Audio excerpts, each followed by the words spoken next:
প্রিয় শিক্ষার্থীবৃন্দ, ঢাকা শিক্ষা বোর্ড ল্যাবরেটরি স্কুল অ্যান্ড কলেজের আজকের এই অনলাইন ক্লাসে তোমাদের স্বাগত জানাচ্ছি। আশা করি তোমরা ভালো আছো, সুস্থ আছো। আজকে আমি একাদশ ও দ্বাদশ শ্রেণীর হিসাব বিজ্ঞান দ্বিতীয় পত্রের 10ম অধ্যায়, যে অধ্যায়ের নাম হচ্ছে ব্যবস্থাপনা হিসাব বিজ্ঞান, এই অধ্যায় থেকে আলোচনা করব। 2019 সালের এপ্রিল মাসে সুরভি লিমিটেড 8,000 একক পণ্য 150 টাকা দরে বিক্রয় করে। প্রত্যক্ষ কাঁচামাল ব্যয় 5,20,000 টাকা, অন্যান্য উৎপাদন ব্যয় 2,40,000 টাকা এবং বাণিজ্যিক খরচ 2 লাখ টাকা। উৎপাদন খরচের 50% এবং বাণিজ্যিক খরচের 40% পরিবর্তনশীল। এখানে যা চাওয়া হয়েছে আমাদের কাছে তা হচ্ছে মোট পরিবর্তনশীল ব্যয় নির্ণয় করো। খ, স্থায়ী ব্যয় এবং সমুচ্ছেদ বিক্রয় এককে ও টাকায় নির্ণয় করো। গ, যদি বিক্রয়ের পরিমাণ 7,200 একক হয় তবে মুনাফা কত টাকা হবে? আরো একটি প্রশ্ন এখানে দেয়া আছে, যদি সমুচ্ছেদ বিক্রয় 3,000 একক হয় তবে একক প্রতি বিক্রয় মূল্য কত টাকা হবে? আমাদের কাছে চাওয়া হয়েছিল মোট পরিবর্তনশীল ব্যয় নির্ণয় করো। আমরা মোট পরিবর্তনশীল ব্যয় নির্ণয় করতে গেলে উদ্দীপক থেকে দেখব যেখানে পরিবর্তনশীল ব্যয় কি কি ছিল। এখানে প্রত্যক্ষ কাঁচামাল ব্যয় 5,20,000 টাকা, এটি একটি পরিবর্তনশীল ব্যয়। তারপরে বলা ছিল উৎপাদন খরচের 50% এবং বাণিজ্যিক খরচের 40% পরিবর্তনশীল। আমরা এখানে দেখতে পাচ্ছি উৎপাদন ব্যয় এখানে দেয়া আছে 2,40,000 টাকা। এই 2,40,000 টাকার 50% মানে হচ্ছে অর্ধেক। তো আমরা উৎপাদন ব্যয় 2,40,000 টাকা যে ছিল এর অর্ধেক যদি ধরি 1,20,000 টাকা পেয়ে যায় পরিবর্তনশীল। এর সাথে আরো যেটা আছে তা হচ্ছে বাণিজ্যিক খরচ 2 লাখ টাকা। বাণিজ্যিক খরচের 40% পরিবর্তনশীল। আমরা 2 লাখ টাকার 40% যদি করি পেয়ে যায় 80,000 টাকা। তাহলে বাণিজ্যিক খরচ এই 2 লাখ টাকার 40% 80,000 টাকা হবে পরিবর্তনশীল। তাহলে আমরা কয় ধরনের পরিবর্তনশীল ব্যয় পেলাম? এখানে 3 ধরনের পরিবর্তনশীল ব্যয় পেলাম। আবার বলছি আমি, কাঁচামাল ব্যয় 5,20,000 টাকা, উৎপাদন খরচ এখান থেকে আমরা 50% ধরেছিলাম 1,20,000 টাকা এবং বাণিজ্যিক খরচ এখান থেকে 40% ধরেছিলাম 80,000 টাকা। তাহলে এই 5,20,000, এখানে 1,20,000 এবং এখানে 80,000 টাকা, এটাই হবে আমাদের মোট পরিবর্তনশীল ব্যয়। এই 3টি ব্যয়ের সমষ্টি হবে আমাদের মোট পরিবর্তনশীল ব্যয়। আমরা সমাধানটা কিভাবে করেছি দেখি। এখানে ক দিয়েছি, আমি শিরোনাম দিয়েছি মোট পরিবর্তনশীল ব্যয়, বিবরণ টাকা।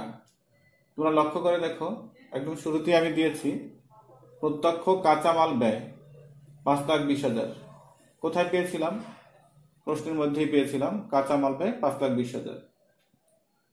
উৎপাদন ব্যয় 2,40,000 গুণন 50%, কোথায় পেয়েছিলাম? এই যে উৎপাদন ব্যয় 2,40,000, এখান থেকে বসিয়েছি। আর উৎপাদন খরচের 50% বলা ছিল বিধায় এই যে এখানে উৎপাদন খরচের 50% দিয়েছি আমরা পরিবর্তনশীল। তাহলে 2,40,000 টাকার 50% এখানে দিয়ে দিলাম আমরা 1,20,000 টাকা। সবশেষে বাণিজ্যিক খরচ ছিল 2 লাখ টাকা। আমি এখানে বাণিজ্যিক খরচ 2 লাখ টাকা দিলাম, কিন্তু 2 লাখ টাকার সম্পূর্ণ অংশই পরিবর্তনশীল ব্যয় হবে না। এখানে আমাদের উল্লেখ করা ছিল বাণিজ্যিক খরচের 40% হবে পরিবর্তনশীল। আমি এখানে 40% দিয়েছি। 2 লাখ টাকার 40% 80,000 টাকা হয়। এই 80,000 টাকা এখানে আমরা টাকার কলামে বসাবো। এবার 5,20,000 যোগ 1,20,000 যোগ 80,000, আমাদের যোগফল এসে গেল 7,20,000 টাকা। তাহলে মোট পরিবর্তনশীল ব্যয় আমাদের এই অঙ্কের ক্ষেত্রে 7,20,000 টাকা। ক্ষয়ে আমাদের কাছে চাওয়া হয়েছিল স্থায়ী ব্যয় এবং সমুচ্ছেদ বিক্রয় এককে ও টাকায় নির্ণয় করো। এখানে তিনটি জিনিস চাওয়া হয়েছে আমাদের কাছে: স্থায়ী ব্যয়, সমচ্ছেদ বিক্রয় এককে, আবার সমচ্ছেদ বিক্রয় টাকায়। আমরা একটা একটা করে বের করব।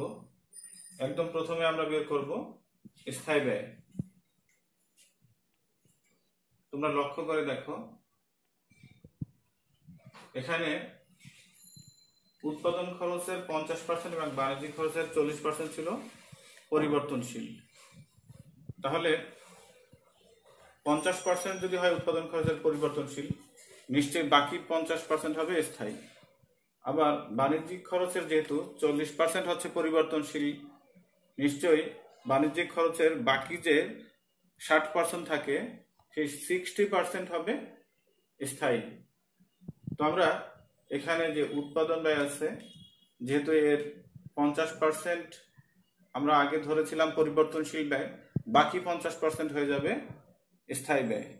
তাহলে উৎপাদন ব্যয় 2,40,000-এর 50% আমরা ধরবো 1,20,000 টাকা স্থায়ী ব্যয়। আবার বাণিজ্যিক খরচের আগে ধরা হয়েছিল পরিবর্তনশীল ব্যয় 40%, এখন বাকি আছে যেহেতু 60%, আমরা সেই 60% ধরবো হচ্ছে স্থায়ী ব্যয়। তাহলে বাণিজ্যিক খরচের 2 লাখ টাকার 60% হয় হচ্ছে 1,20,000 টাকা। আমরা দুই ধরনের স্থায়ী ব্যয় পেয়ে গেলাম এখানে। উৎপাদন ব্যয় থেকে পেয়ে গেলাম 1,20,000 টাকা, আবার বাণিজ্যিক খরচ এখানেও পেয়ে গেলাম 1,20,000 টাকা। এই দুইটি স্থায়ী ব্যয়। এবার দেখি আমরা সমাধান কিভাবে করেছি। তোমরা লক্ষ্য করে দেখো, স্থায়ী ব্যয় এখানে আমি শিরোনাম দিয়েছি বিবরণ টাকা। উৎপাদন ব্যয় লিখে 2,40,000-এর 50% 1,20,000 টাকা। আবার বাণিজ্যিক খরচ লিখে 2 লাখ টাকার উপরে 60%, তাতে হয় 1,20,000 টাকা। তাহলে আমরা মোট স্থায়ী ব্যয় পেয়ে যাব 2,40,000 টাকা। সমচ্ছেদ বিক্রয় এককে ও টাকায় নির্ণয় করো। এখন আমরা সমচ্ছেদ বিক্রয় এককে কিভাবে নির্ণয় করতে হয় দেখি। আমাদের ক নম্বর প্রশ্নের মধ্যে পরিবর্তনশীল ব্যয় বের করা ছিল। 8,000 একক পণ্যের মোট পরিবর্তনশীল ব্যয় ছিল আমাদের 7,20,000 টাকা। এটা কিন্তু আমরা ক থেকে বসিয়েছি, ক এর যে সমাধান করেছি আমরা সেখান থেকে বসিয়েছি। এবার আসি আমরা 8,000 এককের জন্য যদি পরিবর্তনশীল ব্যয় হয় 7,20,000 টাকা, তাহলে একক প্রতি পরিবর্তনশীল ব্যয় কত টাকা হবে? আমরা 7,20,000 টাকাকে 8,000 দিয়ে ভাগ দেব, পেয়ে যায় কত টাকা? একক প্রতি পরিবর্তনশীল ব্যয় 90 টাকা। এখন সমচ্ছেদ বিন্দু এককে এর সূত্রটা আমরা বসাবো। উপরে লিখবো আমরা স্থির ব্যয়, নিচে লিখবো একক প্রতি বিক্রয় মূল্য বিয়োগ একক প্রতি পরিবর্তনশীল ব্যয়। প্রশ্নের মধ্যে আমাদের স্থির ব্যয় দেওয়া ছিল না, কিন্তু খ নাম্বার প্রশ্নের আমরা যে স্থির ব্যয় বা স্থায়ী ব্যয় আমরা শুরুতেই বের করেছিলাম 2,40,000 টাকা। আমরা সেই স্থায়ী ব্যয়টা 2,40,000 টাকা এখানে বসিয়ে দিলাম। একক প্রতি বিক্রয় মূল্য প্রশ্নের মধ্যে দেওয়া ছিল 150 টাকা। আমরা এখানে একক প্রতি বিক্রয় মূল্য দিয়ে দিলাম 150 টাকা। একক প্রতি পরিবর্তনশীল ব্যয় একটু আগে আমরা বের করেছিলাম 90 টাকা, সেই 90 টাকাও আমরা এখানে বসিয়ে দিলাম। এখন উপরের 2,40,000 টাকা বসালাম যথারীতি, আর নিচে আমাদের বিয়োগফল আসলো 60 টাকা। ভাগ দিলে যেটা আসবে সেটা হচ্ছে 4,000। আমরা আগে এখানে যেহেতু লিখে দিয়েছি এককে বের করছি, আমরা এই সূত্রটা হচ্ছে এককে বের করার জন্য। এখন আমরা এখানে বসিয়ে দিলাম 4,000 একক। তাহলে আমরা বলতে পারি সমচ্ছেদ বিন্দু 4,000 একক। সমচ্ছেদ বিক্রয় টাকায় নির্ণয় করব আমরা এখন। তাহলে আমরা ইতিমধ্যে সমচ্ছেদ বিন্দু এককে পেয়ে গেছি 4,000 একক।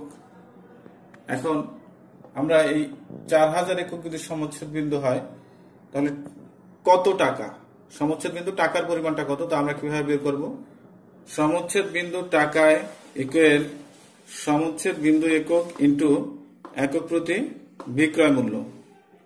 সমচ্ছেদ বিন্দু একক আমরা এখান থেকে নিয়েছি 4000 একক।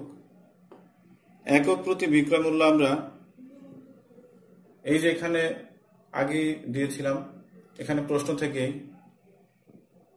একক প্রতি বিক্রয় মূল্য আমরা প্রশ্ন থেকে নেব 150 টাকা। তাহলে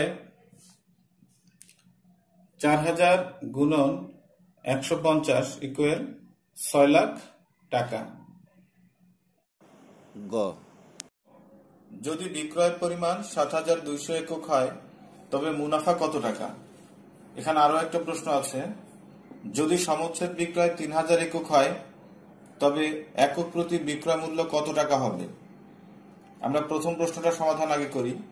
যদি বিক্রয়ের পরিমাণ 7200 একক হয় তবে মুনাফা কত টাকা হবে? এখানে 7200 একক উল্লেখ করা আছে।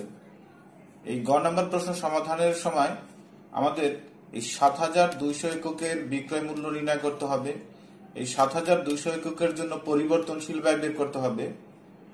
আর আমাদের উৎপাদনের পরিমাণ কম বা বেশি হয় সেক্ষেত্রে স্থায়ী ব্যয়ের উপর কোনো প্রভাব পড়ে না, তাই স্থায়ী ব্যয় আমাদের পূর্বে যা ছিল তাই হবে। অর্থাৎ স্থায়ী ব্যয় আমাদের পূর্বে খ নাম্বার প্রশ্নে নির্ণয় করা হয়েছিল 2,40,000 টাকা, ওই একই পরিমাণ টাকা থাকবে। তাহলে আমরা এখানে কি বের করবো? আগে 7200 এককের বিক্রয় মূল্য কত টাকা, 7200 এককের পরিবর্তনশীল ব্যয় কত টাকা, এটা আগে আমরা নির্ণয় করে নেব। তাহলে আসো আমরা সমাধান দেখি। প্রশ্ন থেকে আমি এখানে লাইনটা হুবহু বসিয়েছি। যদি বিক্রয়ের পরিমাণ 7200 একক হয় তাহলে এখানে আমাদের বিক্রয় মূল্য হবে 7200 গুণন 150। 7200 হচ্ছে একক, 150 হচ্ছে টাকা। এই 150 টাকা কোথায় পেলাম আমরা? এটা আমরা উদ্দীপক থেকে নিয়েছি। তোমরা লক্ষ্য করে দেখো, এখানে ছিল 150 টাকা দরে বিক্রয় মূল্য। তাহলে এই 150 টাকা এখানে বসিয়েছি। 7200 গুণন 150 আমাদের এখানে আসলো কত টাকা? 10,80,000 টাকা। এবার আমরা পরিবর্তনশীল ব্যয় নির্ণয় করব। পরিবর্তনশীল ব্যয় হবে 7200 এককের জন্য আমাদের একক প্রতি পরিবর্তনশীল ব্যয় ছিল 90 টাকা, যেটা আমরা ইতিপূর্বে সমচ্ছেদ বিক্রয় নির্ণয় করার সময় আমরা এটা বের করেছিলাম। একক প্রতি পরিবর্তনশীল ব্যয় ছিল 90 টাকা। তাহলে 7200 একক গুণন 90 টাকা, এখানে আমাদের আসলো কত টাকা? 6,48,000 টাকা। আর আমরা আগেই বলেছি যে কথা, স্থায়ী ব্যয় আমাদের আগে যে 2,40,000 টাকা ছিল ওটাই থাকবে। এবার আসি আমাদের কাছে কি চাওয়া হয়েছিল জানো?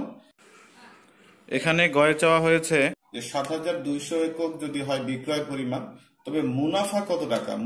আমরা মুনাফা নির্ণয়ের জন্য এখানে একটি সূত্র ব্যবহার করেছি। মুনাফা ইকুয়াল বিক্রয় থেকে আমরা কি করব? বাদ দেব স্থায়ী ব্যয় যোগ পরিবর্তনশীল ব্যয়। আমরা জানি যে বিক্রয়ের মধ্যে স্থায়ী ব্যয়, পরিবর্তনশীল ব্যয় এবং মুনাফা থাকে। এখন আমরা যদি স্থায়ী ব্যয় এবং পরিবর্তনশীল ব্যয়টা বিক্রয় থেকে বাদ দিই তাহলে আমরা কি পেয়ে যাব? মুনাফাটা পেয়ে যাব। তাহলে বিক্রয় আমরা কত টাকা বের করেছি? আমরা এখান থেকে দিয়েছি 10,80,000 টাকা। এই টাকাটাই আমি এখানে দিয়েছি 10,80,000। স্থায়ী ব্যয় আমরা এটা আমাদের খ নাম্বারে বের করেছিলাম 2,40,000 টাকা, সেখান থেকে দিয়েছি। পরিবর্তনশীল ব্যয় এই যে একটু আগে আমি বের করেছি 6,48,000 টাকা, এই টাকাটা দিয়েছি। তাহলে 10,80,000 টাকা থেকে আমরা যখন বাদ দেব 2,40,000 এবং 6,48,000, আমরা এখানে এই দুটো আগে যোগ করে নেব, এখানে 8,88,000 টাকা। তাহলে 10,80,000 থেকে 8,88,000 টাকা যদি বাদ দিই আমরা মুনাফা পেয়ে যাব কত টাকা? 1,92,000 টাকা। যদি সমচ্ছেদ বিক্রয় 3000 একক হয় তবে একক প্রতি বিক্রয় মূল্য কত টাকা হবে? আমরা জানি যে সমচ্ছেদ বিক্রয়ে লাভ লোকসান কিছুই হয় না, অর্থাৎ বিক্রয়ের টাকার পরিমাণ উৎপাদন খরচের সমান হয়। তো আমরা এখানে যেহেতু প্রশ্নে 3000 একক দেখতে পাচ্ছি সমচ্ছেদ বিক্রয়, এই 3000 এককের জন্য পরিবর্তনশীল ব্যয় কত টাকা হবে এটা আমরা বের করে নেব। আর আমরা জানি যে উৎপাদনের এককের হ্রাস বৃদ্ধি হলেও স্থায়ী ব্যয়ের কোনো পরিবর্তন হয় না। অর্থাৎ আগে যে আমরা 2,40,000 টাকা বের করেছিলাম ওই টাকাই থাকবে। আমরা এখন এখানে সমাধান করছি এভাবে, যদি সমচ্ছেদ বিক্রয় 3,000 একক হয়, এ কথাটা লিখে নিলাম। পরিবর্তনশীল ব্যয় হবে 3,000 একক গুণন 90 টাকা। এটা আমাদের খ নম্বর প্রশ্নের উত্তরে বের করা হয়েছিল, 90 টাকা একক প্রতি পরিবর্তনশীল ব্যয়। আমরা এখন প্রশ্নে যেহেতু 3,000 এককের কথা উল্লেখ আছে, 3,000 এককের পরিবর্তনশীল ব্যয় এক্ষেত্রে নির্ণয় করে নেব। 3,000 একক গুণন 90 টাকা আমাদের কত টাকা হবে? 2,70,000 টাকা। আর আমি আগেই বলেছি যেটা স্থায়ী ব্যয় হবে আগের যে আমাদের 2,40,000 টাকা নির্ণয় করা হয়েছিল ওই টাকায়। এবার আসি, তাহলে একক প্রতি বিক্রয় মূল্য কত টাকা হবে? আমরা কি করব? স্থায়ী ব্যয় যোগ পরিবর্তনশীল ব্যয়, একে আমরা ভাগ দেব সমচ্ছেদ বিক্রয় একক দিয়ে। আমরা স্থায়ী ব্যয় দিয়ে দেব 2,40,000 টাকা, যেটা আমাদের ক্ষয় বের করা হয়েছিল। পরিবর্তনশীল ব্যয় আমরা যে এখানে একটু আগে নির্ণয় করেছি 2,70,000 টাকা, আমরা স্থায়ী ব্যয়ের সাথে পরিবর্তনশীল ব্যয় যোগ করব এবং সমচ্ছেদ বিক্রয় একক 3,000 একক দিয়ে ভাগ দেব।